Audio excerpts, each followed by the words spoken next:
good morning. So today I'm going to share to you another tips on how to pass the board exam or the licensure examination for teachers.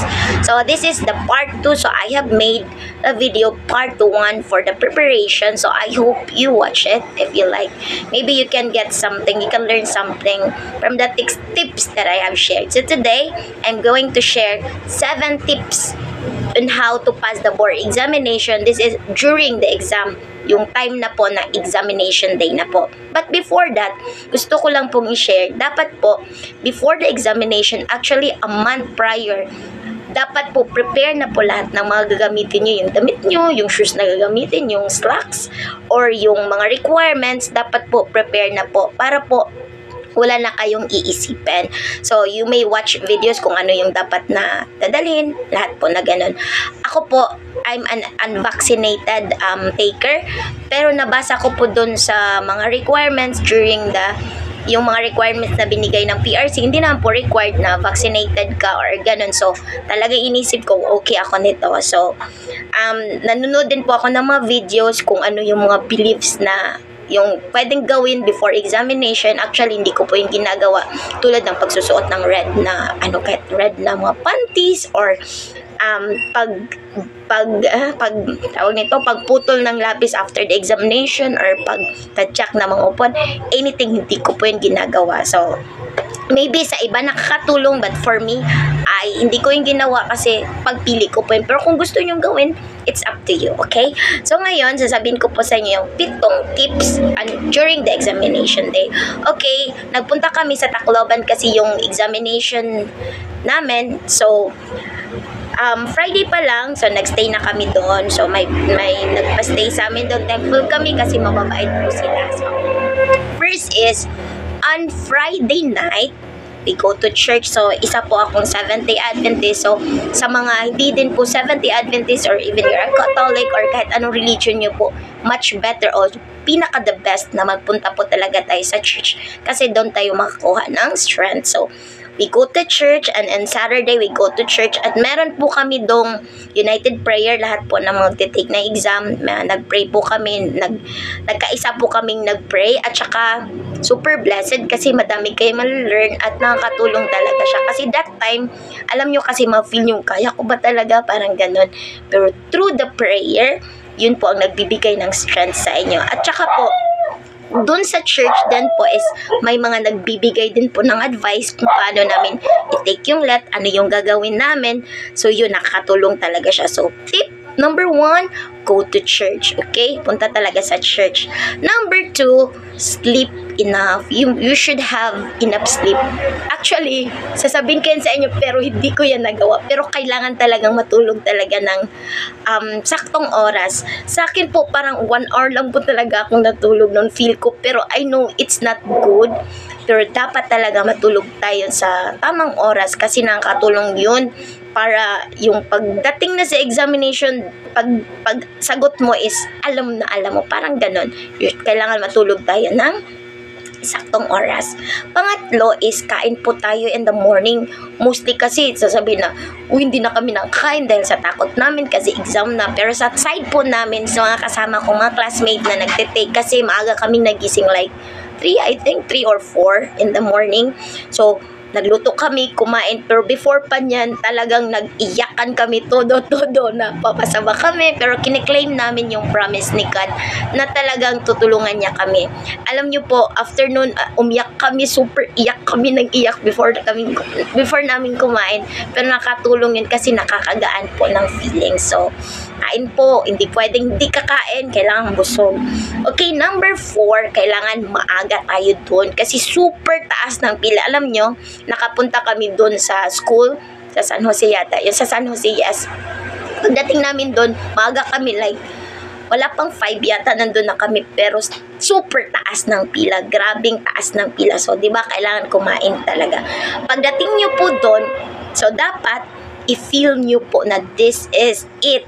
Kailangan wag kayong kaban kasi makita natin sa mga faces ng mga examinee, yung iba is talagang takot, pero kailangan i-feel nyo. Alam nyo, yung sa mind, isabihin nyo sa mind mo, kaya ko to. Okay? Ito na yung laban na inantay ko. Di ba lahat naman po ng takers excited na pag malapit na yung exam. So, this is it. Claim it. Then, alam nyo ko ano yung ginagawa ko. During sa pila po is, nakipag-usap ako sa mga takers din. Nagtatanong ako if ilang beses na silang nag-take, ano yung naramdaman nila. At saka, maganda sa feeling na nakipag-usap po kayo sa mga takers kasi at least yung naririnig nyo po sa kanila, nakatulong din sa inyo. Di ba maganda if nakipag-usap kayo? Okay, you encourage them also na kaya yan or whatever happens, may magandang plano si God. Ganyan lang po, maganda if nakipag-usap po tayo sa tao. And this is it, yung experience ko. During the pila po, diba sobrang taas, sobrang haba, nasa labas pa kami. Hindi naghahanap ng kahit anong mga requirements, yung ID or something ganon. Pagdating ko doon sa loob na ng school, almost na ako doon sa mga maghihingi ng may hinihinging requirements, naghahanap sila ng vaccination card, which is, wala akong vaccination card. You know what I did? Pag sabi na may naghanap na, ilabas niyo yung vaccination card niyo kasi kailangan yan bago kayo makapasok. Hindi ako natakot, honestly. Hindi ako natakot at nag-pray talaga ako kay God. Sa mind ko, sinabi ko kay God, God, pinapunta niyo ako dito. Inaalaw nyo na makapag-take ako ng exam. And you know, na wala akong vaccination card kasi unvaccinated ako.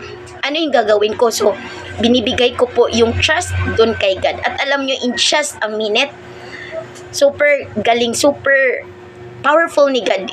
Ginawa niya talaga yung miracle. Biglang nagsabi yung nag-announce na kailangan ng vaccination card. Okay, kung walang vaccination card, ilabas nyo kung anong ID na meron kayo. Ching, diba? What a magic. So, I really praise God during that time. Kasi, dun pa lang po is parang, wow, naghanap na sila ng vaccination card. Kinakabahan na po ako. Parang na-change yung imbes na feel ko ready na ako, pero that time parang na-change, pero kiniklaim ko po talaga yung promise ni God na siya po ay nandyan lamang. So, that's it. So, sa mga walang vaccine dyan, I think hindi naman po requirements na ngayon yung vaccination card. So, pray lang po tayo. I know, inaalaw ni God lahat in His time, in His perfect time. Number 5, feel it. When you are in the room, habang nakapasok na po kayo sa room, i-feel nyo po lahat na okay lang. Sa akin talaga is nag-room around ako sa room, napuntang CR, nakipag-usap sa mga katabi ko, ka-seatmates ko. Gusto kong maging komportable habang nakaupo na ako doon. So, I talked to them and I really put in my mind that I am ready. But honestly, deep inside, I know I'm not. Pero kailangan i-claim nyo talagang I am ready. Okay? And number 6, tips. Diyan, sa time na sa exam, sa room na po kayo. Pag ibinigay na po ng proctor yung mga papers, yung bibigay nyo po sa inyo, please, listen to the proctor's instruction.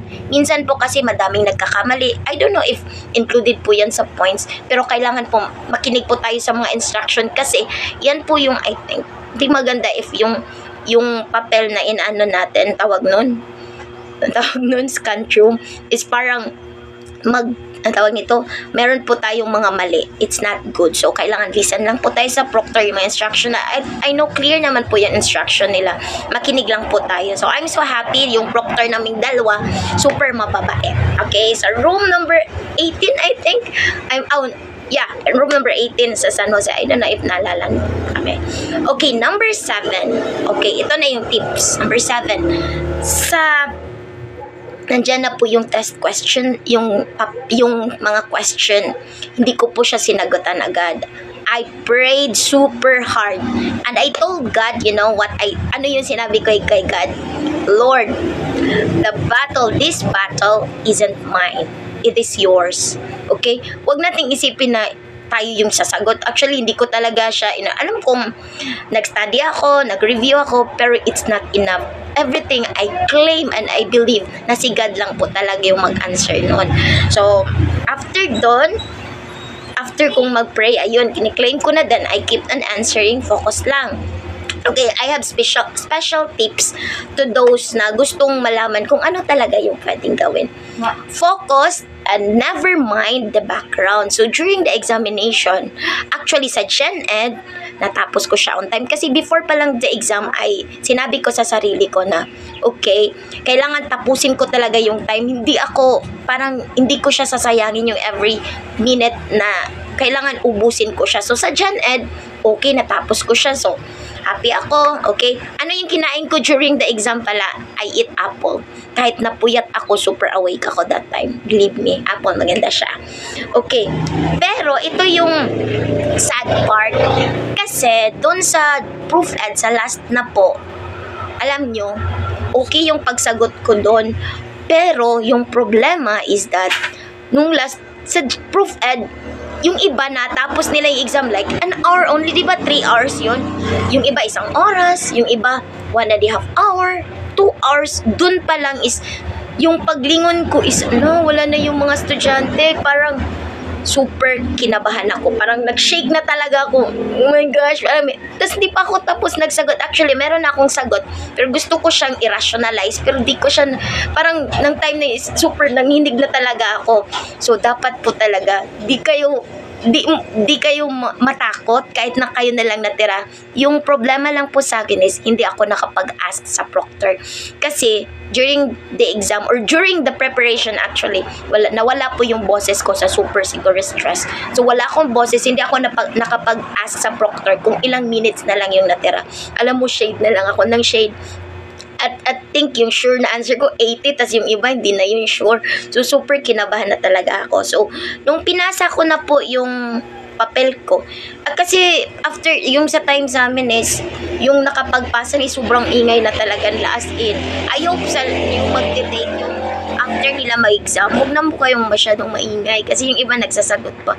Ako shaking na talaga ako, grabing takot na takot ako. Pero nung pinasa ko na yung papel ko, yung sinagutan ko, alam nyo, yung tinanong ko, ma'am, ilang minutes pa po natira? Sabi niya, may 23 minutes pang natira. Sabi ko, super sayang. Gusto ko siyang sulitin, pero na-shade ko na lahat. Diba? Gusto ko siyang sulitin, pero wala na. Tapos ito pa, super worried ako. Alam nyo, pag bigay ko sa papel, alam kong hindi ako sure dun sa proof ed. Tapos, ito pa, yung shading ko, super kakaiba sa kanila. Sabi, ba't ganun? Yung shading nila super dark, tas sa akin super light lang. Kasi nakalagay dun na, sa instruction na, shade it lightly, parang ganun. So, sa akin light lang, tas sa kanila dark. Sabi ko, papasakay ako. Alam, super, lumabas ako, tas yung mind ko, papasakay ako. Ganun, super worried. Tas nakalimutan ko pa ngang ipasa yung, papirmahan yung NOA ko. Buti na lang, kahit na lumabas na ako, lumingon ako at bumalik, pinapirmahan ko talaga yung NOA ko. Tas, yung iba, yung mga nag-pass doon, alam nyo, kinakongratulate ng proctor, pero sa akin, walang congratulation. Diba? Super sad. Sabi ko, talagang di na siguro ako papasa, pero yun. Pero dapat lahat ng nangyari doon, I think I have learned lesson. Madami akong na-learn doon. So, yun lang po yung tips na gusto kong ibigay. Pero whatever it is, I think sa part 3, sasabihin ko po yung ano na raw yung resulta, ano yung nangyari. Okay? But praise God na natapos din, diba? Natapos din yung fight. I know pag uwi ko, I'm not that happy. But well, thank God. Thank God talaga. It's not my battle actually. It's not our battle. So, I think may na-learn po tayo during the examination, the tips that I have shared to you. And once again, I'm going to say good luck to everyone. Kaya nyo, nakaya nga namin, nakaya nga ng iba. Never really think that hindi nyo po kaya. Sabi nyo, kaya ko to, kaya. Okay, and in God's perfect time, alam ko, ibibigay niya po kung ano talaga yung bagay, yung para sa atin. Okay? So, that's it. And thank you for watching. I'm gonna share, if you have any questions, may gusto nyo po kayong itanong sa akin, pwede po kayong mang-comment sa ipopost ko po. Thank you and have a good day and good luck.